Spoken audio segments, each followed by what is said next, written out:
Հովնանի որդի, սիրում ես ինձ։ Եվ կարծես թե այս 3 անգամվա իր ուրացումը, 3 անգամվա իր սիրո արտահայտությամբ մաքրվեց, որի արդյունք եղավ Քրիստոսի հրաշալի խոսքերը. արածեցրու իմ ոչխարներին կամ արածեցրու իմ գառներին։ Այսինքն թույլ տվեց, որ նույն Պետրոս առաքյալը, որ Քրիստոս իմիջայլոց ասեց, ես քո համար աղոթեցի, որ հավատքդ ամուր լինի, որ չկորչես, կարողացավ նաև իր խոստովանանքով եւ իր սիրո մեծագույն արտահայտությամբ դառնալ այս կարևորագույն դեմքերից մեկը եւ ինչպես որ ասացիք, առաջի առաքյալն էր, որ Սուրբ Հոգու գալուստուց հետո սկսեց քարոզել։ Եվ հստակ արդեն Գործ առաքելոց ասում է. Տվեց նորամության մեծագույն ոգին եւ ամենավերջը իր խաչի վրա, որ բոլորինները ծովորեն խաչել էր։ Ուրեմն ինք իր առաքյալների մեջ արդեն այդ ներարկեց նորամության ոգին, սիրո ոգին, ցույց տալով, որ եթե ինձ պետք է հետևեք, այս բոլորը պետք է կարողանաք ունենալ, որովհետեւ ձեզ իմ անունի համար պետք է չարչարեն, նեղություն պետք է հալածեն, նույնիսկ պետք է մեռնեք իմ անունի համար, ուրեմն պետք է պատրաստ լինեք։ Եվ դրա համար համբարձումից առաջ, երբ որ պետք է համբարնար, ասած կգնաք Վերնատունի եւ կսպասեք, որ մխիթարից Սուրբ Հոգին գա եւ լցվի ձեր մեջ, որովհետեւ գիտեր, որ պատրաստ չեն։ Տեսավ, իբրև մարդիկ վախեցան, փախան, ուրացան իրեն։ Ուրեմն պետք էր մեկը, որպեսզի իրենց ուժ տար, զորություն տար, քաջալեր ինքը տվեց, բայց երևի երրորդության մեկ Աստված Սուրբ Հոգին պետք է կար իրենց ավելի ուժ տալու, իրենց միտքերը լուսավորելու, հոգիները լուսավորելու, ուժ տալու, քաջալերելու, այդպես էլ եղավ։ Նրանց հետո առաքյալները դարձան մեկ-մեկ հսկաներ ամեն մեկը եւ աշխարհով մեկ ինչ էլ արեցին, վնաս չկարողացան տալ իրենց։ Հետաքրքիր է դերեր այս խիզախ անձնավորությունը, որ նաև թուլացավ, բայց Սուրբ Հոգու շնորհներով լցվեց ու սկսեց այն վախեցած անձնավորությունը, որ փախել էր հանկարծ 3000 հոգու դիմաց, գոնե ավետարանը ասում է Գործ առաքելոց, որ 3000 հոգի հավատացին, ուրեմն շատ ավելին պիտի լինեին վստահաբար, խիզախորեն քարոզեց Քրիստոսին Սուրբ Հոգով, այդ խիզախության հետ մեկտեղ նաև այդ խոնարհությունը ունեցավ, երբ որ արդեն պիտի խաչվեր Հռոմում եւ շատ խորհրդանշական է այս բանը, մենք չենք անդրադառնում եւ իրեն արժանի չգտավ նույնիսկ որ Քրիստոսի իր տիրոջ նման խաչը վերևով լինի, այլ խոնարհությամբ ասեց ես հակառակ պիտի խաչվեմ, գլխիվայր, որովհետեւ ես արժանի չեմ իմ տիրոջ նման խաչվելու։ Ինչքան փոփոխություն կատարեց Սուրբ Հոգին այս անձի մեջ եւ դրա համար է որ այսօր մենք գիտենք աշխարհի ամենամեծ եկեղեցին իր մահվան տեղն է։ Ճիշտ է, Աստվածաշունչը կոնկրետ չասեց, վերջի անգամ իրեն տեսնում ենք Անտիոքի ժողովում, երբ որ ներողություն Երուսաղեմի ժողովում, երբ որ արդեն որոշվեց, որ հեթանոսներին պիտի քարոզվեր, եւ նաեւ չմոռանանք, որ ինքը առաջին է, որ հեթանոսներին Կորնելիոսի պահը կա, որ Աստված իրեն տեսիլքով ցույց տվեց ասելու համար, որ նաեւ այն ինչ որ ես մաքուր համարեցի, սրբեցի, դու պիղծ մի համար, այսինքն հեթանոսներին էլ քարոզենք։ Եվ համենայն դեպս տեսնենք, որ այս անձնավորությունը խաչելությամբ հանդերձ մեկ անգամ եւս ցույց տվեց, որ լինելով մեծագույն առաքյալներից մեկը ինքը շատ խոնարհեցրեց իր անձը, ինչու Քրիստոսի բառերը շենք, որպեսզի բարձրանա։ Հետաքրքիր է, որ իր կինն էլ նահատակվել է Հռոմում։ Այդ մասին երևի հիմա ոմանք կարծեն, որ ինչպես կարող է դա առաքյալները կին ունենան, բայց Պետրոս առաքյալը ուներ։ Ավանդությունը կա, որ Պետրոս առաքյալը գիտեն կին ուներ եւ ավանդության համաձայն իրար հետ էին շրջում։ Կինն էլ իր նման քրիստոնյա է եւ իր նման քարոզիչ էր, պետք է ասեմ, իր հետ միասին էր։ Ասենք որ Պետրոս առաքյալի նահատակությունից, այսինքն խաչվելուց հետո կաթոլիկ եկեղեցին կառուցեց Հռոմի նշանավոր այսօրվա Սուրբ Պետրոս եկեղեցին իր գերեզմանի վրա։ Իր ոսկորների վրա է կառուցված այսօր, ովքեր որ Իտալիա գնան, Վենետիկ, Վատիկան, այնտեղ կարող են Սուրբ Պետրոս եկեղեցին տեսնել, որի Սուրբ Պետրոս առաքյալի գերեզմանն էլ այնտեղ կա։ Այո։ Հիմա երևի Պողոսին անցնենք, որովհետև ժամանակը։ Ասենք որ նաև Պետրոս առաքյալից մեծի ավանդված գրվածքներ կան, բազում, երկրորդ ընդհանրական թղթերն են գրածները։ Առաջի երկու, այո։ Իր մասին է ավելի շատ հիմնականում։ Անշուշտ, կեսը իր մասին, կեսը Պողոս առաքյալի։ Ուրեմն երկրորդ նշանավոր այսօրվա Սուրբը, որի մասին պիտի խոսենք, գլխավոր առաքյալներից մեկը, որը բուն 12 առաքյալների մեջ չի մտնում, այլ վերանվանեցին իրեն վերջը 13-րդ առաքյալը Պողոս առաքյալն է։ Երկու խոսք կենսագրականի մասին խոսենք, հետո համեցեք իհարկե, անշուշտ։ Ծննդով Կիլիկիայի Տարսոն քաղաքից էր, որի համար կոչվել է Տարսոնացի։ Հրեական անունը Սավուխ, հունական ձևով Սողոս։ Հռոմի քաղաքացի էր, կրթությամբ ու դավանանքով փարիսեցի արեստո վրանագործ։ Ելնելով հայրենի օրենքի եւ ավանդույթի հանդեպ նախանձախնդրությունից հալածել է քրիստոնյաներին, նրանց մատնել աքսորի եւ սպանության։ Նա մասնակից էր նաեւ Սուրբ Ստեփանոս նախավագայի Սարգսակի սպանության։ Մնացածը մենք կպատմենք արդեն Դամասկոսի ճանապարհին ինչ պատահեց, այսինքն ես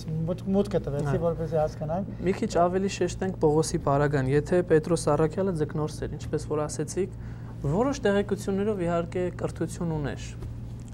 բայց իհարկե Պողոսը չէր, Պողոս Առաքյալը հրաշալի աստվածաբան էր եւ սա տեսնում ենք իր թղթերի մեջ։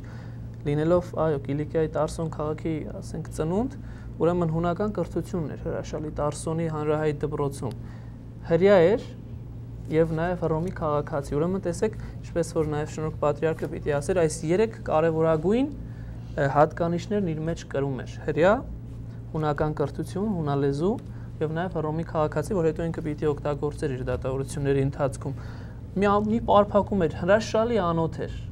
Չգիտեմ, ինչպես որ մենք ասում ենք, իսկապես ընտիր անոթ էր քրիստոնեության համար, սակայն հակառակն էր։ Սակայն հակառակն է, հալածող էր։ Գամաղիելի այս օրինակը նաեւ հրեական օրենքի մասնագետ, ինչպես որ ինքը կասեր, փարիսեցի, լուրջ մասնագետ, լուրջ եւ այսօր շատ-շատերը կարծում են, որ ինքը իսկապես ամենամեծ քարոզիչն էր քրիստոնեության եւ հանճարեղ մտքի դեր, ինչպես որ կարդում ենք, եւ հակառակը, եւ այստեղ մի բան նշեցիք, որ Ստեփանոսի հալածանքին ինքը մասնակից էր։ Հետաքրքիր է, որ նաեւ Գործք 6-ում, երբ որ մենք կարդում ենք, տեսնում ենք, որ ովքեր էին մեղադրում Ստեփանոսին, եւ դրանցից մեկն էլ ասում է կիլիկեցիներ կային։ Եվ շատ հաճախ կարծում ենք, որ այդ կիլիկեցիների մեջ նաեւ Պողոս Առաքյալն էր, բայց ասում եք, քանի որ Ստեփանոսը Սուրբ Հոգով ներշնչված էր խոսում, չկարողացան դիմադարձ կանգնել։ Եվ նույնիսկ Պողոս Առաքյալն լինելով այսպիսի հանճարեղ Աստծո շնորհը չունենալով որևիցե բան չկարողացավ անել եւ միայն այդ Աստծո շնորհն է Դամասկոսի ճանապարհին, որ ամբողջությամբ փոխում է։ Շատ հաճախ մենք պիտի անդրադառնանք, որ ինչպես կարող է մի մարդ, որ այսքան խիստ էր իր հավատքի մեջ եւ նույնիսկ գնում էր քաղաքից քաղաք, որպեսզի քրիստոնյաներին հալածի եւ ամբողջ քրիստոնեական աշխարհը գիտեր եւ զարհուրում էր այս մարդուց, հանկարծ միանգամից 190 աստիճան շրջադարձ։ Դամասկոսի ճամփի վրա, ինչպես ինքն է ասում, լույսի չավիր հոգու եւ սրտի մեջ Հիսուս երևատրեն ինչպես ինձ է հալածում, երկխոսությունը կա բավական երկար, մենք երևի այդ մանրամասն այդ մասին չենք պատմում, որովհետեւ ժամանակի նեղություն ունենք, ուրեմն Հիսուս եկավ ասեց եւ ինչպես ինձ հալածում եւ եղիր իմ նշանավոր քարոզիչը, այսինքն ուղարկեց իրեն Դամասկոս, որտեղ Անանիա անունով մի քրիստոնյա կար, որը իր հետ 3 օր, որտեղ կուրացավ ինքը 3 օր, մինչև որ դարձի չեկավ, քրիստոնյա չդարձավ, որից հետո դարձի եկավ, դարձավ քրիստոնյա եւ նշանավոր առաքյալներից մեկը։ Իր կարևորագույն գործերը ասենք դերեր, որ 14 թղթեր ունի, իհարկե Եբրայեցիս թուղթը ի սկզբանե կասկածելի եղել իրենը թե ոչ, բայց ի վերջո ընդունված այն տեսակետը, որ եթե ինքն էլ չէր իր աշակերտն էր գրողը եւ իր անմիջական հսկողությամբ էր գրվում, որտեղ ոճը բավական տարբեր է, բայց այս թղթերը ուղենիշ թղթեր են։ Ամբողջ քրիստոնեական աշխարհը, եթե չլինեին Պողոսի այս 14 թղթերը, ուրեմն մենք իսկապես ճշմարիտ վարդապետությունը պիտի չունենայինք։ Պատկերացրեք 27 թղթից 27 գրքի 14-ը Պողոսինն են։ Մեծ մասը Պողոսինն են։ Ուրեմն հսկայական դեր ուներ եւ ոչ միայն գործով էր քարոզում, այլ նաեւ թղթով, ինչպես որ նաեւ շնորհալին պիտի ասեր, ուզում եմ նմանվեմ Պողոսին, թե գործով, թե խոսքով եւ նաեւ թե թղթով փորձեմ ձեզ բացատրել Աստվածաշունչն ու Աստծո խոսքը, հրաշալի կաճառ, որ միայն եւ միայն ամեն անգամ կարդալիս ըմբոշխնում ես եւ այս Սուրբ Հոգու ամբողջությամբ ներգրաված հալածանքները ինչքան ուներ։ Այո։ Գանակոծվեց 5 անգամ, ինչպես որ ինքն է ասում։ Քարկոծվեց 1 անգամ, Ստեփանոսը մահացավ, ինքը չմահացավ։ 3 անգամ փոթորիկների այդ նավերի ամբողջ բանի ենթարկվեց, փորձանքների ենթարկվեց։ Տարբեր բնույթի 3 անգամ ծաղկվեց, բանտարկությունները, սակայն այդքանից հետո մեկ ուրիշը, եթե միգուցե ես լինեի, պիտի այնքան տկարանայի, որ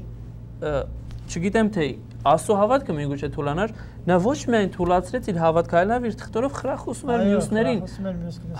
Երևի կարելի ասել, որ հսկա ուղղված թղթով կորինթացիներին, եբրայեցիներին, հեթանոս նորադարձներին եւ շատ-շատերի, որոնց ինքը նամակներ էր գրում, այցելությունները տալիս, ամենամեծ առաքյալներից մեկն է, որ ամբողջ հեթանոս աշխարհում կարողացավ քարոզել։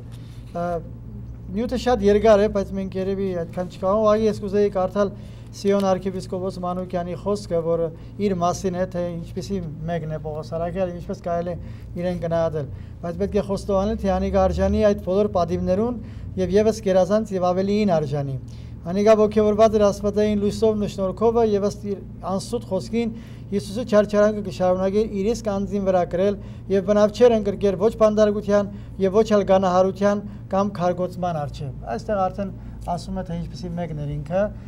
եւ պետք է ասեմ որ հակառակ որ 12 առաքյալները ճշտված էին նույնիսկ իրենք առաքյալները անպայման ուզեցին որ նա դառնա իրենց 13-րդ